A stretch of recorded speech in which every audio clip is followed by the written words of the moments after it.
Now, let's continue with this thought process here. Now, when I think about forces, fields, our next thought is about something called potential. So, when we think about potential, I like to think about gravitational potential. Notice I'm not using the word energy. The word energy never came out of my lips. So, when I think about potential, I'm really thinking about this. In gravity land, we would call potential GH. In actuality, it's G times the change in height. So if I thought about it, all right, something looks like it's missing here, like Mr. Hessler's losing it and he forgot the M. But remember, I'm talking about potential itself, not potential energy. So when I'm looking here, what does that actually mean? In gravitational land, G is the strength of the field itself. Now, I take it for granted that the strength of the field is 9.8 newtons per kilogram in this room because I live on this planet. Is it possible that there's different gravitational fields? Well, ask the people that live on Venus or Jupiter, and they would say 9.8. What are you talking about? We're talking about the field on the Earth is 9.8, but definitely different in other places. So don't get all like, self-centered and all. You could be on a different planet. So when we look here, that's the strength of the field. Also, if I'm in this field itself, how high I am or where I am off the ground, does that have a potential impact on what happens to this object? So as my height changes and I get higher and higher and higher, it's not just the field itself, but isn't it where I am in the field that gives me my potential? All right, now I can take various size objects in there and then think about energy of each object, but the potential is there for many, many types of objects. Now, in electric land, we also have an analog. Instead of using the word potential, we actually have a letter, and the letter is the letter V. All right, now, when I look at this letter V, all right, this is called voltage, and we call this the potential, or the potential difference. So we'll get into that in a minute. Now, if I look at my analog, G is the strength of the gravitational field, and then over here in electric land, isn't E the strength of the electric field? So kind of a gross kind of way here, the electric field is the analog for G. And what do we mean by height? Well, isn't that the position within the field? With gravitational fields, we always think about vertical movement because the field lines kind of go towards the center of the Earth, so we always call it height or the change in the height. Now, when I'm talking about electric fields, can't electric field lines go horizontally, whatever angle you want, just depending upon the thing that's making the electric field.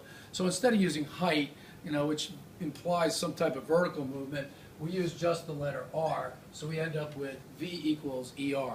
Now, this is a basic form, a basic version of this formula, but it's a nice little version of it to think about. All right, now on this side also, we have potential, and if we were to take the value for G, isn't G big G M2 over R squared? All right, so if I wrote that down, I've got big G M2 over R squared times height. Well, height really is the distance. So we're talking about the distance. R is how far away something is. So really, there's just another R here. So if I go back here, I can replace this formula, cancel out one of the R's here, and then simplify it right here. And I'm going to end up with big G times the thing that's making the gravitational field, and then divided by just plain old R. Now, on the voltage side, let's take a look here. Voltage is going to be equal to, instead of big G, I have 1 over 4 pi epsilon naught. That's my analog for the letter G. No, not M2, but Q2. This is the thing that's actually creating the electric field that will allow us to get potential and then divide by R. Now, let's take a look at comparatively. With forces, it's 1 over 4 pi epsilon naught Q1, Q2 over R squared. How do I get to electric field? Ooh, here, I'm just going to take away a Q. So I end up for electric field, 1 over 4 pi epsilon naught, just Q2. Q1 is gone. Why is Q1 gone? Because to get the electric field strength, we have to divide by Q1, and then the R squared stays. All right, for potential, for voltages, we have 1 over 4 pi epsilon naught. Keep the Q2, the thing that's making the field, and then lose an R, so we end up with just plain R on the bottom. So in my mind, I always remember this formula: take away a Q1 to get the electric field, and then take away an R to get the voltage. All right, now, this, of course, is only good under certain conditions. All right, this particular formula is only good if we have spheres or a point charge.